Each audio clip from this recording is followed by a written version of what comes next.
10. The slaves turn against their master. After King Wen of Zhou passed away, his son Gfa ascended the throne, becoming King Wu of Zhou. Determined to complete his father's mission of overthrowing the corrupt Shang dynasty, King Wu appointed Jiang Taigong, Jiang Xia, as his chief military advisor. He also relied on his brothers, Duke of Zhou, Ji Dan, and Duke of Shao, Ji Shi, to assist in governing the state and preparing for war. The following year, King Wu assembled his army at Mengjin, modern-day Mengjin County, Henan, conducting a grand military review. To his surprise, over 800 allied vassal states gathered at Mengjin, voluntarily pledging support for the campaign against King Zhou of Shang. Many rulers urged King Wu to launch an immediate attack on Shang, but he believed the time was not yet right. After the review, he returned to Fengjing, Zhou's capital. King Zhou's increasing tyranny. Meanwhile, King Zhou of Shang continued to rule with extreme cruelty. His three noble relatives, Prince Bai Gan, Duke Ji, and Duke Wei Zi, were deeply concerned about his behavior and pleaded with him to change his ways. Instead of listening, King Zhou became furious. He executed Bai Gan, ordering his chest to be cut open and his heart removed, claiming he wanted to see if a wise man's heart was different. Ji, fearing for his life, pretended to go insane and was imprisoned as a slave. Wei Zi, seeing the Shang dynasty's inevitable downfall, fled the capital and abandoned King Zhou. By the 11th century BCE, spies reported to King Wu that King Zhou had lost the support of his people, and even his own court had turned against him. Realizing the time had come, King Wu marched eastward with 50,000 troops, with Jiang Taigong as his supreme commander. At Mengjin, the 800 vassal states once again rallied behind him. There, King Wu held a grand assembly, denouncing King Zhou's crimes and inspiring his allies to unite in their quest for justice. The opposition of Bo Yi and Shu Qi. As King Wu's army advanced, they were suddenly stopped by two old men who demanded an audience. The men were recognized as Bo Yi and Shu Qi, the sons of the king of Guzhou, modern-day Lulong, Hebei. Their father had favored Shu Qi as heir, but Bo Yi refused to fight for the throne and left. However, Shu Qi also refused to take the throne, and both brothers became wandering scholars. Having lived in Zhou territory, they heard about King Wu's campaign against Shang and rushed to stop him. When they met King Wu, they grabbed his horse's reins and said, "King Zhou is the son of heaven. As his subject, how can you rebel against him? This is an act of great treason." Hearing this, King Wu's officers were outraged. Some drew their swords, ready to kill the two men. However, Jiang Taigong intervened, recognizing them as idealistic but impractical scholars. He ordered his soldiers to let them go, advising them to stay out of politics. The two men, unable to accept what they saw as disloyalty, later fled to Mount Shouyang, in modern-day Shaanxi, and starved themselves to death in protest. The Battle of Mui, slaves turn against their master. With high morale, King Wu's army marched eastward without resistance, advancing to Mui, just 70 li, 35 kilometers, southwest of the Shang capital, Chaoga. Hearing of the approaching army, King Zhou hastily gathered a massive force of 700,000 soldiers, personally leading them to battle. He believed that 700,000 soldiers could easily crush King Wu's 50,000 troops.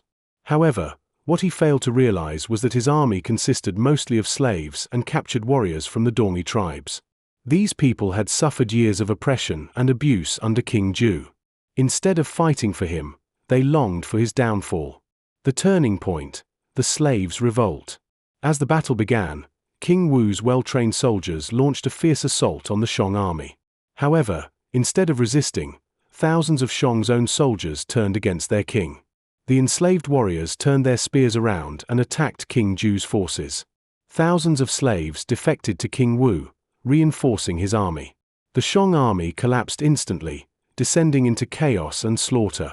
Seeing the battle completely lost, King Zhou fled back to Chaoga, where he locked himself inside the Deer Terrace Palace. That night, realizing his doom was imminent, he set the palace on fire and leaped into the flames, choosing suicide over capture. The fall of Shang and the rise of Zhou. With King Zhou dead, King Wu entered Chaoga, officially ending the Shang dynasty and establishing the Zhou dynasty. He moved the capital from Fengjing to Haojing, near modern Lebanon, Shaanxi, marking the beginning of a new era. The feudal system, dividing the kingdom. To strengthen Zhou's rule, King Wu granted lands to his relatives and loyal followers, creating a feudal system. Jiang Taigong was granted Qi State, modern-day Shandong.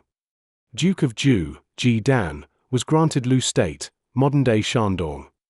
Duke of Shao, Ji Shi, was granted Yang State, modern-day Beijing. It is said that between King Wu and his son, King Cheng, they created over 70 feudal states, giving lords and nobles land to rule in exchange for military service and loyalty. The three supervisors and the last remnants of Shang. Although Shang was defeated, many nobles and slave owners still held influence. To keep them under control, King Wu appointed King Zhu's son, Wu Gang, as the ruler of Yin, the old Shang capital, making him a vassal king. However, King Wu did not fully trust Wu Gang, so he sent his three brothers, Guan Shu, Sai Shu, and Hua Shu, to supervise him. This three-supervisor system, San Jian, ensured that the former Shang aristocrats remained under surveillance. Thus, the Zhou dynasty was firmly established, marking the beginning of China's longest-lasting dynasty, which would rule for over 800 years. 11. Duke of Zhou assists King Cheng. After King Wu of Zhou established the Zhou dynasty, he passed away 2 years later due to illness. His son, Ji Song, ascended the throne as King Cheng of Zhou. However, King Cheng was only 13 years old, and the newly established Zhou dynasty was still unstable. To ensure effective governance, King Wu's younger brother, Duke of Zhou, Ji Dan, stepped in as regent, effectively ruling on behalf of the young king. In historical records, Duke of Zhou is rarely referred to by his full name, Ji Dan. He is simply known as Duke of Zhou, Zhou Gong. Duke of Zhou's advice to his son. The Duke of Zhou was originally granted the fief of Lu, modern-day Shandong, but since he was needed in the capital to manage state affairs, he could not personally govern Lu. Instead, when his son, Bo Qin, came of age, he sent him to rule over Lu in his place. Before Bo Qin left, he asked his father for guidance. Duke of Zhou said, "I am the son of King Wen, the brother of King Wu, and the uncle of the current king. What do you think of my position?" Bo Qin replied, "Your position is, of course, extremely high." Duke of Zhou nodded and continued, "Yes, my status is indeed high. But do you know what I do every day? Whenever I am washing my hair and urgent matters arise, I immediately stop mid-wash, holding my hair in my hands while addressing the issue. Whenever I am eating and someone comes to seek an audience, I spit out my food and meet them right away. Even with all this effort, I still worry that talented individuals may not come to me. You, on the other hand, are just a minor ruler in Lu. You must never become arrogant." Bo Qin humbly nodded and promised to follow his father's teachings. False accusations against Duke of Zhou. Duke of Zhou ruled with diligence and integrity, fully dedicating himself to assisting King Cheng. However, his brothers, Duke of Guan, Guan Shu, and Duke of Sai, Sai Shu, became jealous and suspicious of his power. They spread rumors that Duke of Zhou was ambitious and planned to usurp the throne. At the same time, King Zhou of Shang's son, Wu Gang, who had been granted rule over the former Shang territory, resented Zhou rule. He secretly conspired with Guan Shu, Cai Shu, and the old Shang aristocrats, hoping to restore the Shang dynasty. They allied with rebellious Dongyi tribes, such as the Huai and Shu Rong, and launched a rebellion against Zhou. Even within the Zhou court, the rumors against Duke of Zhou spread so widely that Duke of Shao, Ji Shi, another of King Wu's loyal brothers, began to doubt Duke of Zhou's loyalty. The young King Cheng, being inexperienced and unsure, also began to distrust his uncle. Duke of Zhou's response. Feeling deeply saddened by the accusations, Duke of Zhou knew he had to clear his name. He first had a private discussion with Duke of Shao, explaining his true intentions and swearing his loyalty to the Zhou dynasty.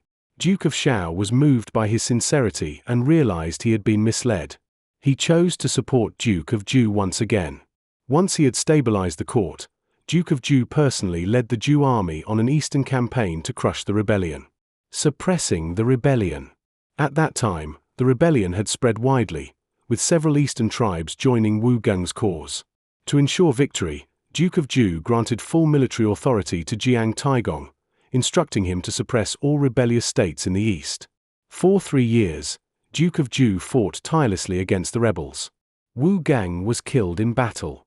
Duke of Guan, Guan Shu, was so ashamed of his defeat that he committed suicide. Duke of Cai Shu, was exiled as punishment.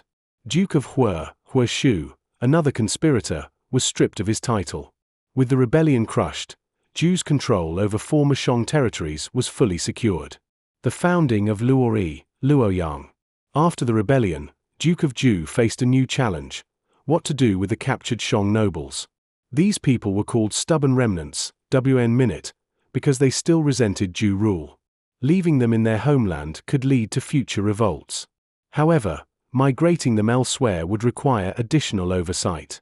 To solve this problem, Duke of Zhou founded a new eastern capital, Luoyi, modern-day Luoyang, Henan. He relocated the former Shang aristocrats to Luoyi, where they could be closely monitored by Zhou forces. This city served as a strategic military and administrative hub, helping Zhou maintain control over the eastern territories. From that point on, the Zhou dynasty had two capitals: Haojing, near modern Lebanon, also known as Zhou, western Zhou; Luoyi, modern Luoyang, also known as Cheng, eastern Zhou. Duke of Zhou's legacy and the rule of Cheng and Kang. For 7 years, Duke of Zhou effectively ruled as regent, stabilizing the dynasty and establishing laws and governance. By the time King Cheng turned 20, Duke of Zhou stepped down and returned power to him, proving that he had never sought to usurp the throne. Under King Cheng and his son King Kang, the Zhou dynasty enjoyed a long period of peace and prosperity, lasting over 50 years. This era is historically known as the rule of Cheng and Kang, Chengke with macron-hg, representing one of the golden ages of Chinese history. 12. The National Revolt, Guo Ren Bao Dong. During the reigns of King Cheng and King Kang, the Zhou dynasty experienced a period of stability and prosperity. However, as time passed, the Zhou rulers became increasingly oppressive, and social unrest grew. The slave-owning aristocracy intensified their exploitation of the common people and waged frequent wars, further burdening the population. To suppress dissent, the Zhou rulers implemented severe punishments. During the reign of King Mu of Zhou, a legal code with 3,000 laws was enacted, enforcing 5 primary forms of punishment, known as the 5 punishments: wuxing, tattooing the forehead, mo, cutting off the nose, yi, amputating a foot, fei, castration, gong, execution, da pai. Despite these harsh laws, resistance among the people continued to grow. The tyranny of King Li of Zhou. By the time King Li of Zhou, Ji Hu, the 10th king of Western Zhou, ascended the throne, oppression had reached an unbearable level. King Li favored a corrupt minister, Rong Yigong, who implemented monopoly policies, Zhuan Li. The government seized control of all natural resources, including rivers and lakes, prohibiting commoners from fishing, farming, or making a living from them. The wealthy aristocracy extorted money from the people and brutally mistreated them. At the time, people living in rural areas were called Yi Ren, wild people, while those residing in the capital city of Haojing, modern-day Lebanon, were called Guo Ren, city people. The Guo Ren in Haojing suffered the most from King Li's oppressive policies, leading to widespread resentment. The warning from Zhao Gonghu. One of the high-ranking ministers, Zhao Gonghu, noticed that anger among the people was rising. He went to King Li and warned him, "The people can no longer endure your policies. If you do not change your ways soon, a major disaster will break out." However, King Li arrogantly dismissed the warning. "There's no need to worry. I have my own ways to handle this." King Li's suppression of free speech. To silence criticism, King Li issued an edict banning all public discussions about the government. He hired a sorcerer from the state of Wei, known as Wei Wu, to spy on the people. Wei Wu spies roamed the capital, eavesdropping on conversations and reporting anyone who spoke ill of the king. These spies also extorted money from civilians and fabricated accusations against innocent people. Many innocent citizens were executed, causing a climate of fear and paranoia. People no longer spoke openly in public. When encountering acquaintances, they only exchanged glances and walked away quickly. The famous warning, "Blocking speech is more dangerous than blocking water." After a period of silence, King Li boasted to Zhao Gonghu, "Look, No one is criticizing me anymore. Zhou Gong sighed and replied, "Ruler, this is dangerous. Blocking speech is more perilous than blocking a river. When controlling water, one must guide it to the sea. If you block it, the flood will break through. Governing a country is the same. People must be allowed to express their thoughts. If you silence them completely, disaster is inevitable." Despite this wise warning, King Li ignored him. The National Revolt, 841 BCE. The people overthrow the king. For 3 years, King Li and Rome Egome continued their tyrannical rule. By 841 BCE, the people of Haojing could take no more. A massive uprising erupted, the first recorded people's rebellion in Chinese history. The Guoren, city people, stormed the royal palace, seeking to execute King Li.